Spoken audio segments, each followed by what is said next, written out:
যে কোনো পরীক্ষাতে, পরীক্ষার হলে টাইম ম্যানেজমেন্ট কেন এত বেশি গুরুত্বপূর্ণ? তার কারণ হচ্ছে আমরা অনেক সময় টাইম ম্যানেজমেন্ট না করে গেলে যে কোনো পরীক্ষাতেই যে প্রশ্নটা হয়তো দ্রুত লেখার কথা সেটা আমরা অনেক দেরি টাইম নিয়ে নিই, আবার যেখানটাতে আমাদের একটু ধীর স্থিরভাবে লেখার কথা সেই সময়টায় আমরা অনেক দ্রুততা করে ফেলি। তার ফলবশত যেটা হয় যে সময় যে প্রশ্নটাতে একটু সময় দিয়ে ভেবে লেখার কথা, হয়তো কোনো অঙ্ক কষার কথা বা একটা ছবি আঁকার কথা, সেখানে দ্রুততা করতে গিয়ে তার কোয়ালিটি খারাপ হয়ে যায়। আবার যে প্রশ্নটা একটু দ্রুত লিখে নেওয়া উচিত সেখানটাতে হয়তো একটু মনের মধ্যে রিল্যাক্স এসে গেছে বা একটু ধীরে ধীরে লিখে ফেলেছি, তার ফলবশত একটা অতিরিক্ত সময়ের প্রেশার পরীক্ষার শেষের দিকে গিয়ে পড়ে।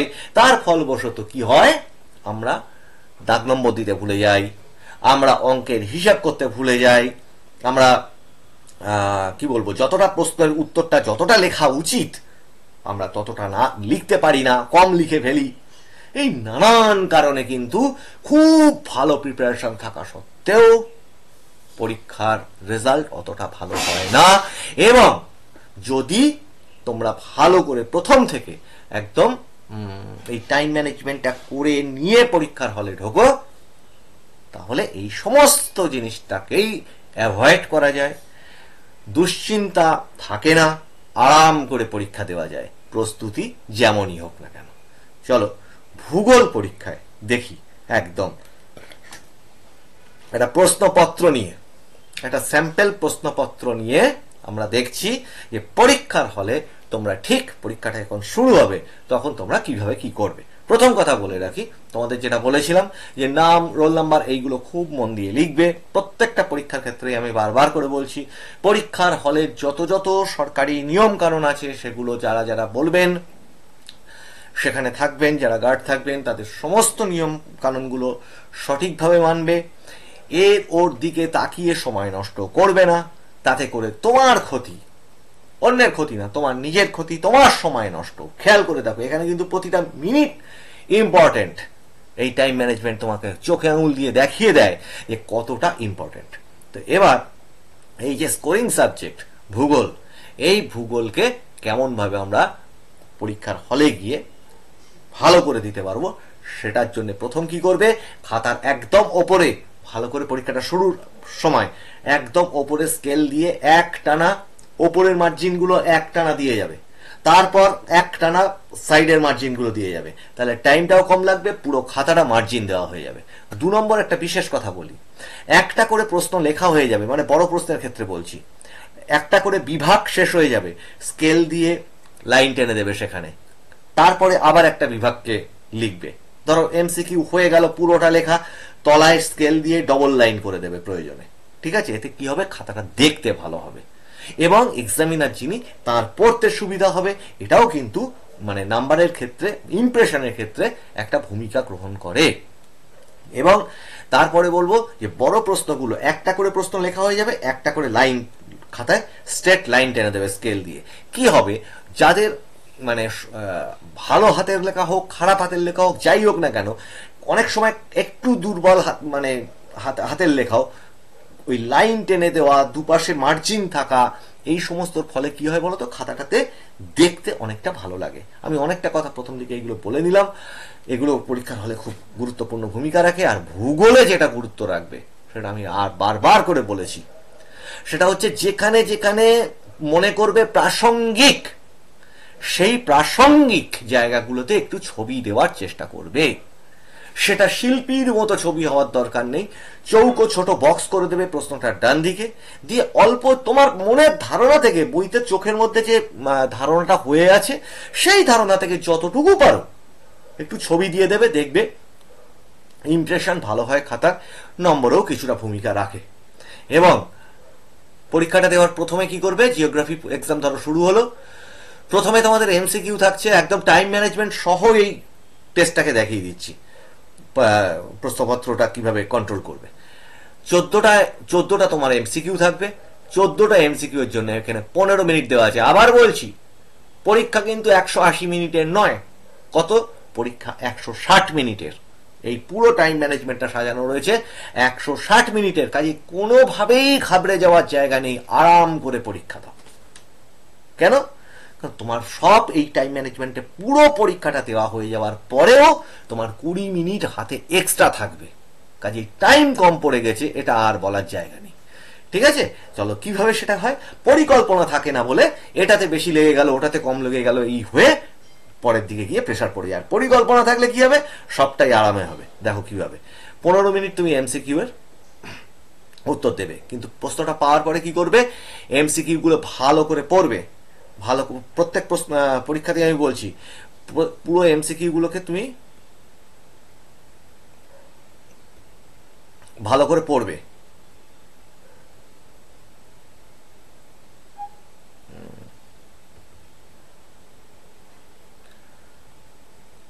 হ্যাঁ, তো এইবার এই এমসিকিউ গুলো পড়া হয়ে গেলে আরেকটা যেটা বলেছি যে তোমাদের যে বিভাগ আছে না, এই বিভাগগুলোকে যে কোনো বিভাগে যদি সম্ভব হয় একটা পেন্সিল দিয়ে এখানে দাগ কেটে দেবে, তাতে কি হবে, দুটো বিভাগকে তুমি আলাদাভাবে বুঝতে পারবে।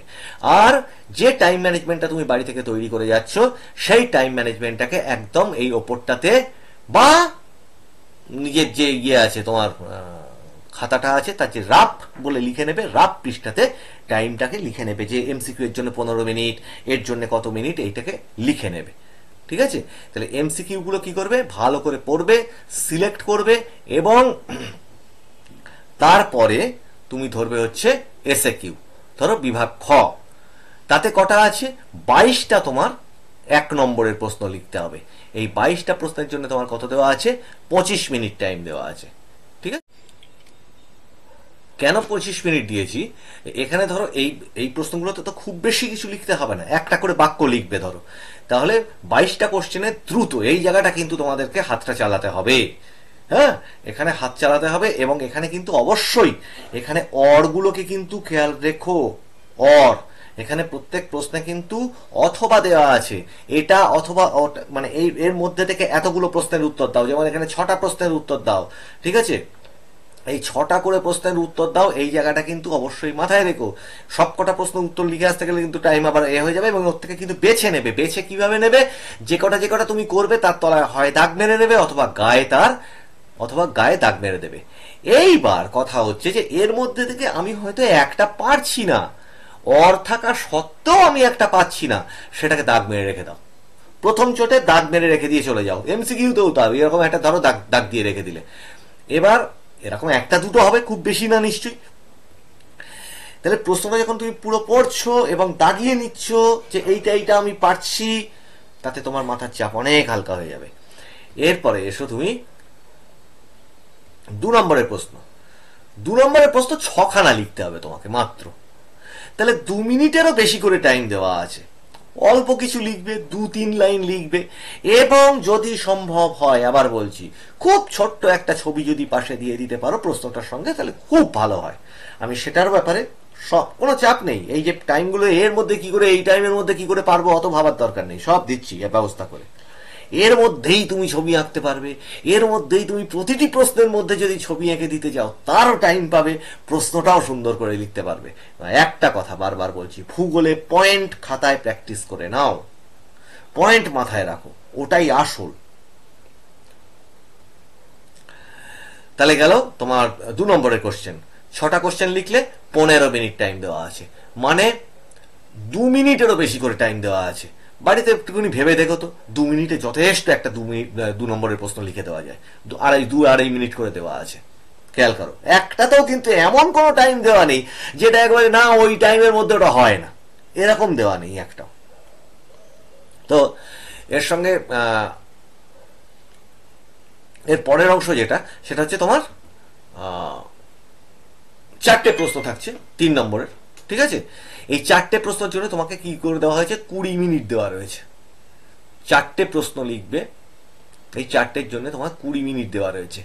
এইখানে এক্সট্রা আমি বলে দিচ্ছি, এই যে 20 মিনিট আছে, এখানে যদি তুমি ছবি দিতে চাও তার জন্য এক্সট্রা 15 মিনিট ছবির জন্য দেওয়া আছে। মনে করা যাক তুমি 4টের মধ্যে 2টো প্রশ্নতে ছবি দেবে, তাহলে 2 মিনিট 2টো প্রশ্নে ছবি দেবে, মানে 7 মিনিট করে দেওয়া রয়েছে ওর মধ্যে।